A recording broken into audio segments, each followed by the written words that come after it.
un vacarme assourdissant. Samedi soir, tambours et klaxons ont résonné devant le domicile du Premier ministre à Jérusalem. À moins de 3 jours des législatives, des milliers de personnes, plus de 20 000 selon les médias et plus de 50 000 selon les organisateurs, sont venus crier leur hostilité à Benyamin Netanyahou. Parmi les reproches, les accusations de corruption, de fraude et d'abus de confiance dont le Premier ministre fait l'objet. Nous sommes ici pour protester contre Netanyahou et son gouvernement corrompu. C'est notre dernière chance avant les élections. Nous voulons que tout le monde vienne voter pour changer son gouvernement. La foule était plus nombreuse que lors des manifestations organisées ces derniers mois. Je veux quelqu'un au gouvernement qui m'aide, qui aide mes amis et mon peuple et qui se soucie de moi. Et quand il ne le fait pas, cela signifie que quelque chose ne va pas.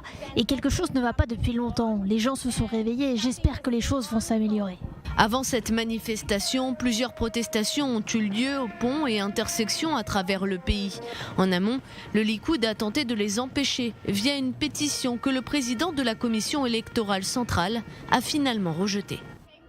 Je viens manifester depuis 8 mois, chaque semaine à Jérusalem et dans d'autres endroits du pays parce que je crois en mes opinions et je pense qu'il faut faire tout ce qui est possible pour les faire entendre. Les sondages d'opinion prédisent que le parti de Benyamin Netanyahou, le Likoud, sera celui qui remportera le plus de sièges au sortir des élections.